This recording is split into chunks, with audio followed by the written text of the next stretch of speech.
And welcome back to day one still of the 2023 Police Federation of England and Wales Annual Conference, of course. Incredibly powerful morning, lots of interaction, some great panel debates. We continue in that vein. We've got a piece and a debate on retirement coming up as well throughout this afternoon. Not an area you might have thought was up there for discussion or debate. You would be staggered as to what's involved in that particular area. And of course, crucially, I know I keep repeating this, but for those who are just joining us, you're very welcome as well. Questions and suggestions of topic debates, etc. Throw those questions in. If you look at the screen that you're watching this on, just below there, just below this picture, there is an area, a portal there that you can just put your question in, and we'll try and get through as many as we possibly can throughout the course of each session. Any you've got for this particular one, as you hear the session developing, you might think of something, send it through, and after we've heard from our panel, we'll try and get through as many of those questions as we possibly can. This is called the Home Office Review Impacts on Independent Panels. Let's find out more. Phil Jones is the Conduct and Performance Lead, also National Board Member of the Federation too. John Bassett joins us, President of the National Association of Legally Qualified Chairs. And we also welcome Detective Chief Superintendent Michael Allen from Greater Manchester Police. He simply hopped on a bus and came here. What about that? Let's get an overview on this. Phil, I think you're going to start us off. Just explain more what we're dealing with here. Thanks, Ian. So the Home Office review came about due to some high-profile cases, Baroness Casey report, and also the HMIC FRS calling out misogyny and vetting issues. So the Home Office had a review and came up with a number of recommendations. There were 18 in total, 3 of which I want to focus on today session, if I may, and that is around presumptions around dismissal being one of them, the appointment of chief officers to the panel, and also the movement from LQC's legally qualified chairs to panel members. Those are the 3 prominent ones that I've pulled out from those recommendations.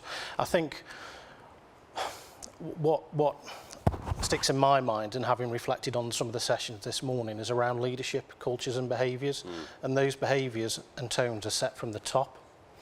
And again, what stuck in my mind was, when you look at the HMIC report, that talked about systematic failures from 2012 onwards, and those failures have contributed to where we are today. And you know, there were senior officers in post then, they're in now, and how culpable are they, and how many have been held to account? Whereas with the changes that are proposed, it's my view that our members are being disproportionately disadvantaged with that gross misconduct element, where there's presumption of dismissal. When you look at the 2020 regulations, they were all enacted around fairness, proportionality, and the independence of legally qualified chairs, and that took out any political alliance, any pressures to get to a determination.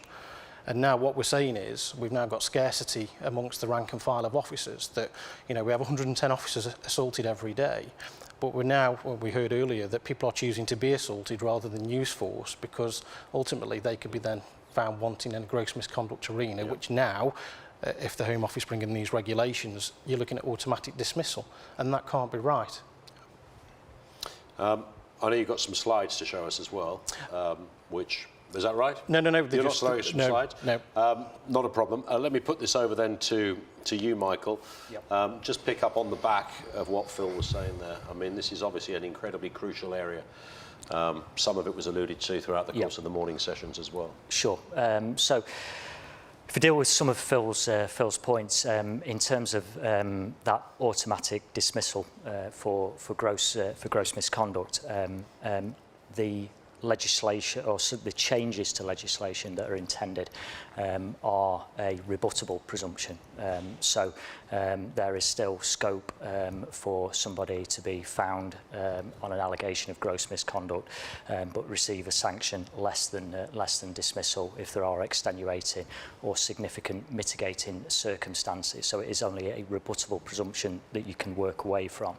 Now, I'm sure Mr. Bassett will come on the back of this. At the moment, case law is such that a panel must in effect with the governing case law that's very much from sort of General Medical Council, Nursing and Midwifery Council, choose the least serious sanction, which is causing us problems in policing at the moment when I look at some of the cases of gross misconduct that are found that are leaving officers in the service. So gross misconduct will not be in the future automatic dismissal, but a rebuttable presumption. Insofar as leadership is concerned,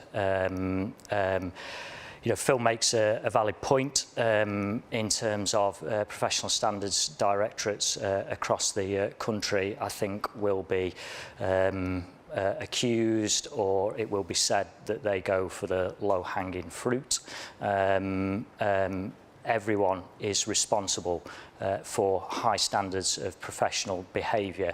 The PSDs in the country must look upwards as much as they look downwards, because senior officers set the standards, senior officers set the culture, and when you go to the College of Policing guidance on outcomes in dismissals, those of the higher rank actually should suffer the hardest fall, and PSDs should be switched on to that. So upwards as much as downwards in terms of the operation of PSDs. John Bassett, welcome to you, John. Good to have you with us. You're president of the National Association of Legally Qualified Chairs. You've heard two police voices there. Give us an overview, if you like, a response to what you've been hearing. Well, can I start where we came in back in 2016, which was we were introduced to provide what was considered to be an open, transparent and fair process following the Chapman report. Come forward to 2023, we've now had the Home Office review. There's been a number of articles and announcements in the press indicating that dismissals by LQC-chaired panels have been reduced since their introduction, that we are, to quote Sir Mark Rowley, that we are fundamentally soft. But when you get to read the Home Office review itself, that list is not substantiated. There has not been a reduction in the amount of dismissals since the introduction of 2016. There has been, conversely, a complete substantial fall in the number of successful appeals to the Police Appeals Tribunal. So I, as it were, posed this question: what was the purpose of the review, other than to reinstate chief officers as chairing the panel? That in itself leads on to the next question. You know that chief officers are not going to be chairing the panels. They are going to delegate it down probably to assistant chief constables and commanders in the Met. Do they have sufficient experience to take on the role that chairs do at the moment?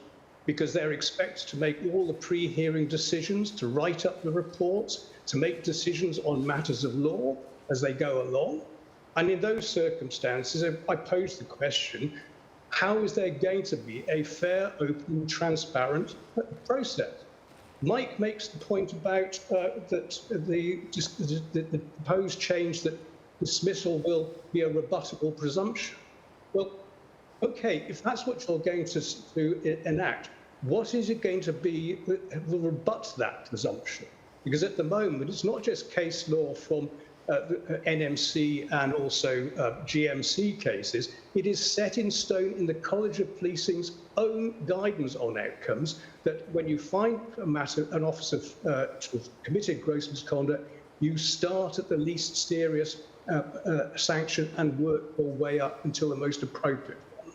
So in those circumstances, I pose the question, what is intended to be achieved by the proposed change, other than to give chief officers more power over the process than they currently have, bearing in mind, of course, at the moment, we are the best thing that prevents unfair dismissal of officers, as they can't bring claims in the employment tribunal. Phil, do you want to come back in on that? Yeah, I mean, I think the important thing to sort of label as well is that chief officers have that power to dismiss under certain circumstances where the evidence is such that it can be deemed incontrovertible. They can go to accelerated fast-track hearings. They have that mechanism already. And I think, again, from what Mr. Bassett was saying, to say that you want that power and then cascade it down doesn't ring right to me, and in some forums as well there's further debate of whether that should sit with a civilian support staff equivalent, whether director of resources, and obviously that comes with a raft of concerns as well. I get we need to have the public back on board and public confidence, and you know there's no place in policing for those people who moral compass isn't where it should be and are abusing the position for gain or otherwise. But where there's been genuine mistakes and there can be learning, then that has to be an option, and I'm not convinced we're there. And I've had no reassurance from the Home Office that that would be taken into account either. And I'd also, in relation to Mr. Bassett as well, just discussion around what the role of an LQP, legally qualified panel member, would be, because again there's been difference of views whether they would be ingrained in the process from start to finish. I can't think of ever an example where you take a whole case file to a jury and show them the warts and all and expect them to come to an honest opinion of guilt. So again, all these things have got to be thought through and played out, and I'd welcome Mr. Bassett's views. Yeah, John Bassett, can you just respond to that, please? Well, again, it really comes down to the question as regards what the Home Office is planning for legally qualified panel members. One of the most recent thoughts coming from the Home Office is that we may have an advisory role so far as the chairs are concerned. However, that any advice to give remains confidential. Now, that puts us in a totally impossible situation, because if we are expected to give advice or asked to give advice and it is not followed, it frankly calls into question our ability to determine matters on the panel fairly and independent. It could actually lead to the legally qualified panel member feeling that they have to stand down because they can't perform their duties independently and fairly. The other aspect that arises in these circumstances is that they're also proposing at the moment, or suggesting, that the eligibility criteria for LQP should be reduced from that of LQCs. If that's the case, then you're inevitably, with the greatest respect to my learned colleagues, going to result in a lowering of the standards and abilities of those who sit on the panels. If that's what's intended, then in those circumstances, I find it very unlikely that existing LQCs are going to prepare to make the switch. Michael, do you want to respond to some of that? I mean, in terms of that's a matter of policy for the Home Office in the design of the system. But just going back to John's point with regard to dismissals haven't decreased. He's right on that point when you read the Home Office paper. Indeed, the dismissals of late through legally qualified chaired panels have actually increased. Now, that for me is a measure that panels may have been getting it wrong. When I look at the situation facing policing at the moment, and myself as a head of professional standards within a police force, myself and my colleagues are left with cases where we have still people serving that have been found proven in terms of allegations of abuse of position for sexual purpose, where they've predated on vulnerable females in the community, where they've been shown to test positive on a drugs test, where they've lied in evidence submitted within files, where they've been found going equipped. These are serious matters that are, for me, completely incompatible with policing. Yet within the 2016 and the 2020 system, those individuals have been allowed to remain in policing, which is a problem operationally in terms of how we deploy those officers, because we can't have them in the evidential chain. They're too much of a threat in terms of their credibility, their integrity, their honesty, so that's them not being used as a full warranted police officer, which is a waste of public money. And they're only letting the side down. And it's those officers that have been found of those serious allegations that don't deserve to be in policing. And that's why policing's asked for a chief constable or assistant chief constable chaired hearings, as we've just been talking about in terms of the scheme of delegation dropping down, to exit those individuals from the organisation, because the chief constable, as the employer, should have a greater say. Yeah, I mean, John Bassett, there's been a big focus, obviously, on the Met, but you're talking about your own force in that respect as well. This is arguably across the board. I mean, what we just heard there is clearly unacceptable. I never contended that LQC chaired panels always get it right. And as Mike knows himself from his own experience, that in those circumstances, there have been cases where the appropriate authority, the chief constables, have sought judicial review of the decision of a panel, and they've been overturned where it's been wrong. And in those circumstances, also proposed that the chief constable should now have a right of appeal to the Police Appeals Tribunal. What unfortunately is that I object to is that Mike sort of quotes individual cases without giving you numbers and compared with the totality of cases that are determined. I also object to the fact that when LQC chair panels get it wrong, they're accused of being fundamentally soft. Whereas when chief officers or their delegates on fast-track cases get it wrong, it's described as a mistake. Response to that, Phil? I think one of the fundamental concerns for me and on behalf of the membership is we often see headlines of cases taking 2, 3, 4, 5 years and there's an individual behind all of this. I'm not convinced having chief constables at the helm of meetings, hearings, is going to speed this up any. And we know chief officers are really, really busy trying to get dates in diaries. You know, we won't be lost on you, Ian. We've got the time limits campaign, and I would hope that timelines would be adhered to. But again, as Mr. Bassett will no doubt agree, that the time limits aren't stuck to in all circumstances. And at the end of the day, there's a human being on the end of this. Yeah. Would you agree, John Bassett, that, and I would imagine there will be some agreement around the panel on this, that the current system is simply not working as it should do? Cases take time, it's undoubtedly the case, but that's also, it's not just the situation in terms of when they are referred to a hearing. The investigations can take too long in the first place, then the decision of whether or not the matter is to be referred to a hearing takes time.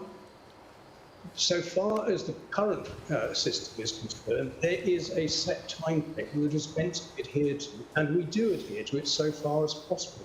We depart from it, as we're permitted to do, when it's in the interests of justice. And that means both in the interests of the appropriate authority, when they need time to get their witnesses and evidence together, the matter is contested. It's also fairness to the officer, if he or she requires time for the proper presentation of their case. What is often said is that the cases are delayed so that the lawyer of choice can represent either the appropriate authority or the officer. That is not the case. That is not it has always been the situation that what's referred to as counsel's availability is the least consideration. If I give an example from my own experience last year, I effectively indicated to John Beggs, who I'm sure is familiar to all, that he was going to have to return his brief because he was the only one who could not do the dates that were proposed.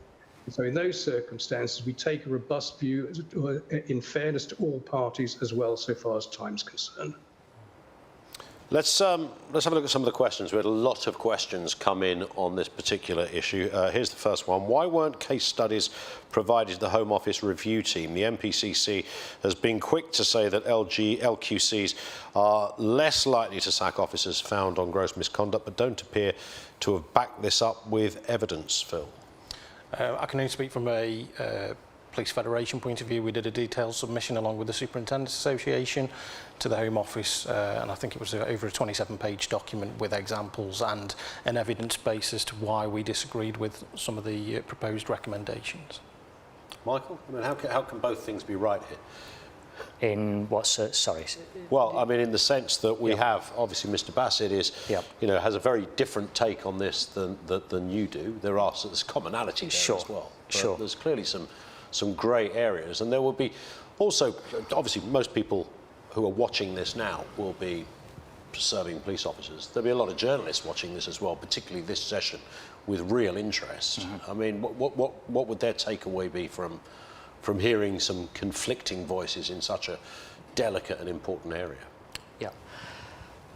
Just going to the submissions, we did make case submissions to the Home Office, as well as providing quantitative data to the review. But for those watching this this session, I'd like them to take away that actually this is policing asking for a very firm view to be taken of of gross misconduct that will result in dismissals. This is about giving the employer a greater decision-making part at the table, and ultimately allowing chief constables to be able to decide whether the people in their force remain serving with them if they can't maintain the very highest standards of professional behaviour. And I know I've quoted individual cases, and I know that insofar as LQC chaired hearings are concerned, they are contested cases, whereas those that go to chief constables at the moment may be contested, but the evidence is almost indisputable or incontrovertible. But when you look at the Home Office sort of aggregated data from 2016 to the present day, we've got chief constables dismissing at a rate of over 90%, and then panel hearings dismissing at a rate of around 45%. The figures will be slightly different, but that's the figures that we're seeing there. And that is a massive gulf. Now, I know some of the cases will be unproven, and because they are some contested cases, there will be nuances that mean dismissal isn't appropriate in every circumstance. But you can see the very hard line taken by chief constables, and for me, a more liberal line taken by the panels for what is, in many occasions, extremely egregious behaviour that we can't work with in policing, evidentially, operationally, and nobody wants to work with a corrupt officer because they're bringing the reputation of the police force down. Every day, cops are going into work, they turn on the radio, they put the TV on, and it's yet another negative headline driven by these people that aren't fit to be police officers. And it's utterly demoralising. Of course. I've had to switch the radio off myself when I've been travelling into work, because that is all we're hearing time and time and time again. And this is what policing is asking for: a stronger system to get these people out of policing who are bringing the fantastic work of officers down into the gutter at times. We're dealing in professional standards with 1% of the workforce. We only see, unfortunately, a lot of the time, the misery. 99% of cops go out there and do an absolutely fantastic, cracking job. But it's that 1% that we need out from policing. And my view is that the system that we've currently got is not allowing us to get that 1% out. And that is, it's leaving them in there as a cancer. That is extraordinary. I'm one of those people that do phone-in shows where people call in with this, and I always make the point: there's no other profession or area of life where you would get away with stereotyping on such an industrial scale. You know, they're all at it, they're all protecting each other. And I always try to make that point. Actually, I don't think there's any decent serving officer who wants to serve alongside people who've done X, Y, and Z. Of course they don't. And that is but it's quite a hard sell, though, yeah, that, isn't it? That is spot on. When you look at people that are rooting out these individuals from policing, when you look at public complaints, and the complaint stats have just come out recently, about 1% of public complaints have any merit that result in a disciplinary investigation being instigated. Yeah. And it falls away then when you're talking about dismissals and proven allegations. The cops that are being dismissed from policing are being rooted out by their own. It's cops informing on cops that give the professional standards, the casework, and the press very rarely cover that point. Who is it that are sending officers to prison? It's other police officers, whether it be in professional standards or elsewhere. Only in Greater Manchester, about 2 weeks ago, we've had an officer sent down for 26 years. Who sent that officer down? It was police officers. Yeah. So I'm not saying, and you know, as a voice of professional standards, sometimes I come from that position of misery because that's the cases that I'm dealing with. But it's a very, very small minority, and the vast majority of cops do a fantastic job. When you were citing 10 minutes ago, or you mentioned everything from sexual assault to Class A abuse and things like that, you would think, John Bassett, that to coin that phrase, a no-brainer. Obviously you're held to a higher level of account, and I think most police officers not only understand that but support that. That would be it, wouldn't it? Sexual assault, Class A use, whatever it happens to be, going equipped, all the various things that we were just discussing there. That's end of, surely, gone. Yeah. Personally, I would have no issue with that whatsoever, and indeed those are the type of cases that we would expect be referred, if they're going to go to a misconduct hearing, to go to the fast-track cases.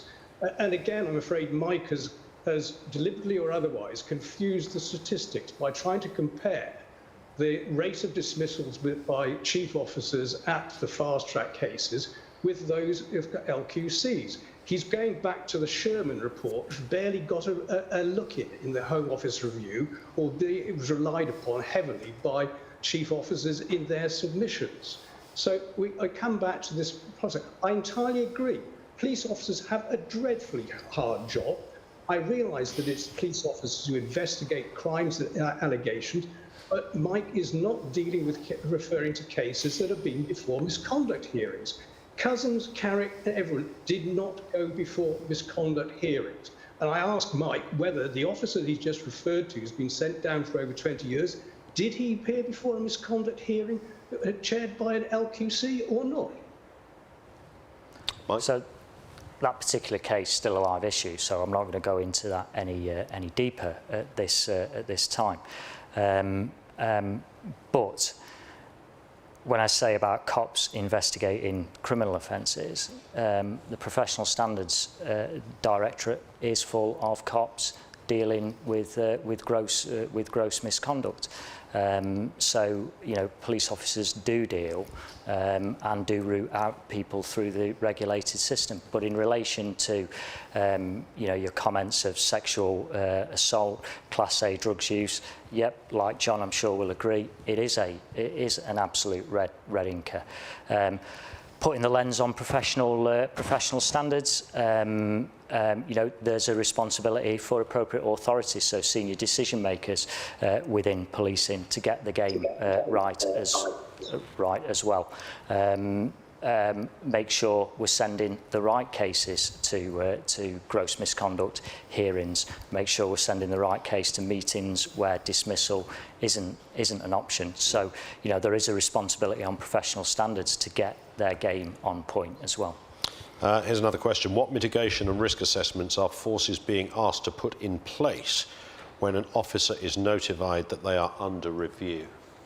So the Federation for years has been campaigning that forces should have sufficient risk assessments in place, not just for gross misconduct, but for any investigation at all. We don't know, we've heard today around cost of living and other pressures on an officer's daily workloads, you know, that misconduct investigation could be the tipping point, and we want forces to go out there, and Hayley Early's done some really fabulous work from the Federation to make sure forces, it's cited on their radar, and that there should be one for each and every time there's an investigation, irrespective whether it's misconduct or gross. Here's a question from Phil, who says, why do you think the Home Secretary has listened to chiefs' views that don't appear to be supported by the evidence gathered? Mike, you were involved in the development of the 2020 regs. Do you think they need to change? I do think they need to change insofar as dismissals are concerned. I think I've articulated the reasons why already, but it needs to strengthen in that zone, in the area of gross misconduct. We shouldn't be walking away from where I would describe probably the 80% of cases where the behaviour is suboptimal. It may be a minor breach of the standards whereby the behaviour is such that it's underperformance. We still very much need to work in that zone. But in terms of the reforms that we've been asking for that will come in next year, it's in that sort of 20% zone of serious misconduct, more focused on the 5% probably of gross misconduct. Another one here from Matt Smith. What is the stance and proposed plan for officers that receive a final written warning for gross misconduct but are then re-vetted and removed from the organisation? Do you want to respond to that first, Phil? This is a pattern that we're seeing, that following a misconduct process, that forces re-vetting officers, and depending on where your vetting status is, can invoke proceedings under performance frameworks which could be deemed gross incompetent. So some could argue that's the second bite of the cherry. John Bassett, on that point specifically? The question of vetting an officer after they've been before a misconduct, that has to be a matter for the internal procedure, as indeed it does in terms of vetting officers when they first join the force. We have to, at present, operate within the statutory provisions. Those statutory provisions we've already outlined, including the College of Policing's guidance and how we determine what is the appropriate outcome on a case. If that has consequences so far as vetting is concerned, no disrespect, but that's out with our responsibility. And John, what ideal system would you like in place? When you look at, when you take an overview of what it is right now, whether there is disciplinary at a panel level or whether it's happening at a different level, where are the imperfections in what is currently in place, and what would you change? Well, I think perhaps I can sort of approach it from a slightly different view and pick up on what Mike was saying earlier on, because he's saying in terms, and this seems to be the Home Office proposals, that chief officers should have the ultimate responsibility and decision on whether to dismiss or not. Now, if that is the case, then in those circumstances, how are you going to ensure there is an open, transparent and fair process in place? Because if in turn the ultimate decision is being taken by chief officers who can effectively ignore legal advice they've given, they can effectively ignore a decision that's been made by the majority of the panel, then in those circumstances, I don't see that process passes the test of fairness to anyone, whether it's the public in general or police officers individually. Certainly the present system can be improved so far as timing is concerned. It may well be that there will have to be review on the appropriate outcomes that would be in place. But we operate within a statutory provision. If those are the statutory provisions, we will act in accordance with them. But please don't sort of blame us at this time being for following the existing provisions. And Phil, a similar point. Everybody wants the same outcome, one would assume, and that's to have an efficient system where you can get rid of a bad officer. And certainly a fair system as well, of course. When you look at it today, how it is, what immediately should change? What's the most pressing area? Again, I reinforce nobody should be in policing who's abusing their position or commits grossly offensive crimes towards colleagues or the public. But as we see going through a criminal court, it's a fair and transparent process, and it should be the same for policing as well. And we like to think we're not politicised, but we are. And you know, if we look at police and crime commissioners, they are politically aligned. And who's to say that, you know, a chief officer may make a decision based on the fact that they have a contract which is being extended in 6 months' time, or not, as the case may be, dependent on what outcome they come to. So there are all these factors, and we know public confidence is huge. Of course it is, and it needs to be. And police officers are absolutely accountable for the actions they do or don't do. But even those officers deserve a fair hearing. And Michael, similarly, in terms of the overarching system, day one, what would it look like that it doesn't do at the moment? I think for me, it's heading in the right direction in terms of the reforms that the Home Office are seeking to introduce, giving the Chief Constable or the senior officer, i.e. an Assistant Chief Constable or above, that overall chairmanship or chairpersonship of the panel. We're not saying these panels don't have integrity. You know, you've got a senior officer, you've got a police panel member, and you've got an independent panel member appointed by the local policing body, most commonly the PCC, or a deputy mayor. And these are panel decisions as well, with regard to a majority finding, etc. So I don't believe that there is inherent unfairness in an Assistant Chief Constable or Chief Constable chaired hearing. Going to Phil's point with regard to that political dimension that would be touching potentially on a Chief Constable, policing needs to stay apolitical insofar as the local policing bodies reach, so the PCC's reach into a panel is concerned. They discharge that responsibility when they appoint the LQP and the independent panel member. So it's a panel decision by police officer as a panel member, senior officer, and an LQP, an independent panel member, and a police chair. Question here from Ollie, who says, from my perspective as a rep in the Met, I don't think there is an appetite for busy NPCC officers to be back on misconduct hearings. Some of these hearings are scheduled for 6 weeks, while it might be feasible for a superintendent to be away from their job for a few days, coupled with reading papers. I do wonder how long this system will last before it has to be changed. Phil? And I share those concerns as well, Ian. The police chiefs have asked for the power. It's for them to discharge, not to pass on to somebody who might have that availability. They're there to assess the strengths and weaknesses of the evidence and to make ultimately that decision on whether somebody should be sacked or not. This one comes from Chris. Is the perceived failure of the current misconduct procedures a failure in the process or that of senior leaders? John Bassett, can I put that question to you, sir?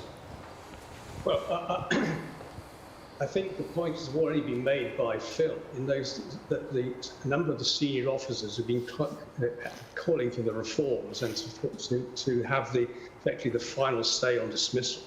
Those who were in sort of senior positions 10 years or so ago, when the matters that crystallised themselves with Carrick and other and Cousins and so forth came to force. And in those circumstances, no disrespect to police service in general, it seems to me that's been a failure of vetting, failure of reporting, failure of challenging, rather than a failing of the process that officers have been put forward when they have been put before misconduct hearings. Could I just raise one point instead of was raised by one of the other questions about the appetite of ACCs and commanders to take on this? Again, we all can come up with anecdotal evidence on this, but I've heard it recently said that one particular force have costed that in terms, if they have to have their misconduct hearings conducted by ACCs, it will effectively cost them £200,000 a year to do so. And they're not alone in those circumstances. Other forces have reportedly said the same. And I do question in this situation, although senior officers have been saying, yes, we want to have the ultimate say, but we will delegate it down, have the NPCC and others actually canvassed the views of ACCs and commanders who are going to be given the actual responsibility for chairing these hearings under the thing, whether they feel they are experienced enough or have the time enough to do the job? A couple of questions specifically on panels. This one from Joseph. Is there any proof that LQC chaired panels are actually more liberal than those chaired by chief officers, as this view appears to have been proven wrong? Also, how can we ensure the integrity of this process with no independent oversight? Phil? It's perhaps a difficult one. I would always to have an LQC, because they are legally qualified to assess the strengths and weaknesses of the evidence. I am concerned, going back to the original point that I made around an LQP status, of how ingrained and how involved they are in that process. And again, Mr. Bassett can probably answer that from his side of things. And again, we've got to keep it as fair and transparent as we can. Yeah. And on that same point, Mike? So in terms of independence, you have an independent panel member. As far as a police officer is concerned, the senior police officer, they have their 10 standards of professional behaviour, just like any other police officer, that they must abide by. There is obviously recourse to the Police Appeals Tribunal if there is an unreasonable decision that has been made. John mentioned the limited recourse to employment tribunals, but obviously on matters of discrimination, there is a potential avenue there to employment tribunals. So for me, the change in the chairmanship of the panel doesn't ultimately affect its integrity. And we've touched already a little bit on this, John, but I mean, just to reiterate, the evidence that LQCs are crammed full of sizzling liberals? Well, the evidence just is not there to support that assertion. I mean, those who follow the things in the Times will have seen my comments upon when Sir Mark Rowley branded us as fundamentally soft. I stand by my comment on that. It's not borne out by the evidence, and indeed, what I'm concerned about is that that the Home Office, at the behest of chief officers, is effectively trying to introduce the old system, give it a veneer of respectability by putting legally qualified panel members instead of LQCs. And if it's going to be veneer, as I said earlier on, I don't think the existing LQCs are going to have any appetite for sort of taking or being part of what effectively is a process to allow more officers to be dismissed without going through a proper and fair process. And I think this might be the final question. Let's see. Other than Mr. Rowley in the Met, how many other chiefs actually want to chair these meetings? Across the nation, there is an aversion by chiefs to run fast-tracked hearings, even on the basis that an officer has pleaded guilty and has been convicted at court to an offence. So how can we be sure that they want to chair any of these as well? Mike? So this, the reforms that we're asking for, has the backing of the Chief Constable's Council, which is all Chief Constables coming together, yes. Yeah. Yeah.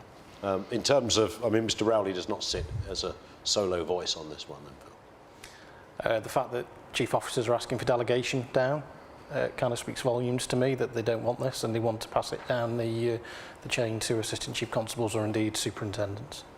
And I think we can get this one in from Matt Bennett, who says, do you think a sanction should sit in between final written warning and dismissal?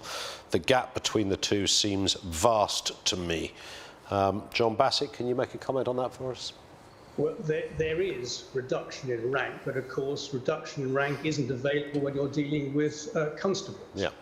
And in those circumstances, there is. But in the circumstances, I'm not off the top of my head, can't think of what else you can have between final written warning and dismissal.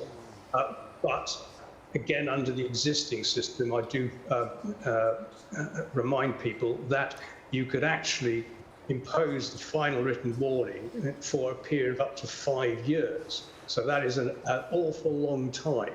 That the sort of potential sword of Damocles is hanging over an officer who's found to have been gross misconduct and not dismissed. And Michael, is there a chasm between final written warning and dismissal, or is that the natural progression?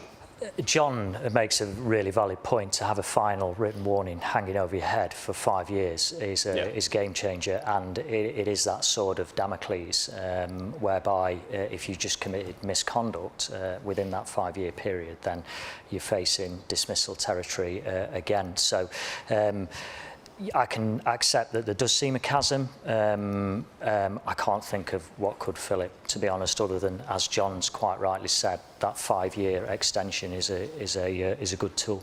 Yeah, Phil, just a final point on that? Don't disagree with that.